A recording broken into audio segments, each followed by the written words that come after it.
Donc si vous êtes mécanicien, mécanicienne, les élections TPE vous concernent. Tous les salariés des entreprises de moins de 11 salariés seront appelés à voter du 25 novembre au 9 décembre 2024 sur un sigle syndical. L'objectif pour ces salariés-là, c'est de les mettre à un pied d'égalité avec les salariés des entreprises de plus de 5 ans dans lesquelles le droit syndical existe. Il nous paraît important aujourd'hui que les salariés se mobilisent sur ce vote. Les dernières élections, le taux de participation était catastrophique et ça ne fait que renforcer le patronat qui dit que ces élections ne servent à rien et qu'il faut donc les supprimer. Mais pour autant, quand vous votez pour une organisation syndicale, vous légitimer nos actions. Et nos actions, c'est défense des intérêts matériels et moraux des salariés et notamment à travers une structure qui s'appelle le Conseil des prud'hommes. Et je vous assure, le Conseil des prud'hommes, il a une spécificité, c'est que vous êtes jugé par 2 chefs d'entreprise et par 2 salariés, c'est-à-dire des gens qui connaissent l'entreprise privée.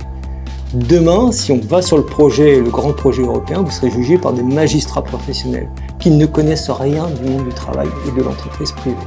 Et ça se fera au détriment des salariés. Donc l'intérêt des salariés, y compris des petites boîtes, parce que jamais il est exclu que vous n'ayez pas devant le Conseil des prud'hommes, c'est de voter. Et après, moi je vous invite à voter pour Force ouvrière, qui est une organisation libre et indépendante, avec des femmes libres et indépendantes, des partis politiques, du patronat, des religions de manière générale, et dont les revendications essentielles sont la revalorisation des salaires et des pensions, la défense des services publics avec des vrais moyens pour les services publics, et enfin l'abrogation de 2 réformes qui sont en suspens, la retraite à 64 ans et la nouvelle convention d'assurance chômage.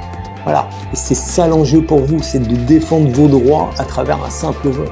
Si vous laissez les patrons continuer à dire il faut supprimer ce vote-là, vous deviendrez entre guillemets, vous mettez bien des guillemets à mes propos, des sous-salariés. Il ne faut pas que vous acceptiez ça, les salariés des petites entreprises.